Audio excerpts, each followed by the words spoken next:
আসসালামু আলাইকুম। সরকারি প্রাথমিক বিদ্যালয়ের বেসলাইন সার্ভে অর্থাৎ শিক্ষার্থীর শিখন অবস্থান যাচাই ও রেকর্ড সংরক্ষণ ছক 2025 কীভাবে পূরণ করবেন সেটাই আজকে এই ভিডিওতে দেখাবো। আপনারা জানেন আজ 1 জুলাই থেকে 15 জুলাই এর মধ্যে বাংলা, ইংরেজি ও গণিত বিষয়ের বেসলাইন সার্ভে করে কোডিং এর মাধ্যমে শিক্ষার্থীর শিখন অবস্থান যাচাই ও রেকর্ড সংরক্ষণ ছক ফর্মটি পূরণ করার নির্দেশনা রয়েছে। এই রেকর্ড ফর্ম কিভাবে পূরণ করব তা আমি আপনাদের কাছে শেয়ার করছি। প্রথমে আমরা বাংলাটা দেখাবো। তো বাংলা বিষয়ে প্রথমে এরকম একটি ফর্ম বা ছক আপনারা নিশ্চয়ই পাবেন বা দেখছেন।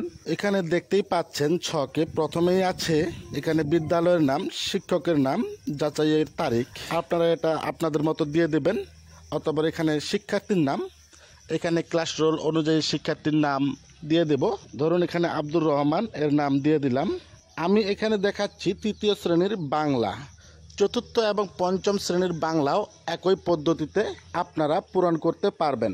এখানে প্রথমে রয়েছে বাংলা পঠন দক্ষতা এবং পরে রয়েছে বাংলা লিখন দক্ষতা। বাংলা পঠন দক্ষতার মধ্যে আবার রয়েছে বর্ণজ্ঞান, ধ্বনি সচেতনতা, শব্দভাণ্ডার, সাবলীলতা, বোধগম্যতা, অনুসিদ্ধান্ত।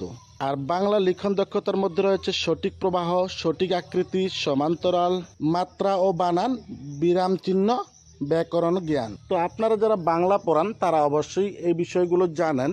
তো এখন আমরা এখানে কি লিখব সেটাই হলো মূল বিষয়। তো আমাদের যে টুলস দেওয়া রয়েছে সেই টুলসের আলোকে আমরা এখানে নিজেরাই পূরণ করব। তবে এখানে বাংলা পড়ার দক্ষতার ক্ষেত্রে তো 1 to 1 অ্যাপ্রোচ বলা আছে। আর লেখার জন্য হয়তো আপনারা সম্মিলিতভাবে দিতে পারেন লিখন দক্ষতা যাচাইয়ের জন্য। তবে আমরা এখানে প্রথমে লিখে নিলাম শিক্ষার্থীর নাম। অতঃপর এখানে বর্ণজ্ঞান, যদি সে ভালো পারে অর্থাৎ সাবলীলভাবে পড়তে পারে, তার বর্ণজ্ঞানটা সাবলীলভাবে রয়েছে, তাহলে অতি উত্তম। আর অতি উত্তম হলে এখানে কোডিং নির্দেশনা অনুযায়ী সাংকেতিক চিহ্ন 4 দিতে হবে।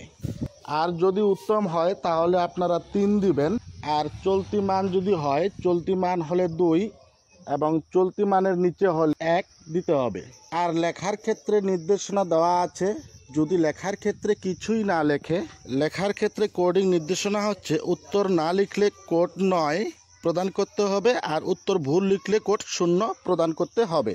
আমি আপনাদেরকে কোডিং নির্দেশনাটা এখানে দেখাচ্ছি।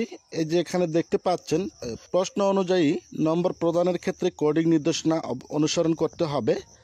উত্তর না লিখলে কোড 9 প্রদান করতে হবে। উত্তর ভুল লিখলে কোড 0 প্রদান করতে হবে। উত্তর শিক্ষার্থীর শিখন অবস্থান পড়ার ক্ষেত্রে চলতি মানের নিচে হলে কোড 1, চলতি মান 2, উত্তম 3, অতি উত্তম 4 হবে। শিক্ষার্থীর শিখন অবস্থান লেখার ক্ষেত্রে চলতি মানের নিচে হলে কোড 1, চলতি মান 2, উত্তম 3, অতি উত্তম 4 হবে। প্রতিটি প্রশ্নের সম্ভাব্য উত্তরের পাশাপাশি অন্যান্য প্রাসঙ্গিক সঠিক উত্তর বিবেচনা করা হবে। আশা করি বাংলা বিষয়ে আর কোনো সমস্যা থাকার কথা নয়। তারপরেও যদি কারো কোনো সমস্যা থেকে থাকে আপনারা জানাতে পারেন, সমাধান দেওয়ার চেষ্টা করব ইনশাআল্লাহ। আর পোস্টটি সকলে শেয়ার করবেন। ধন্যবাদ সবাইকে, ভালো থাকবেন সবাই। আল্লাহ হাফেজ।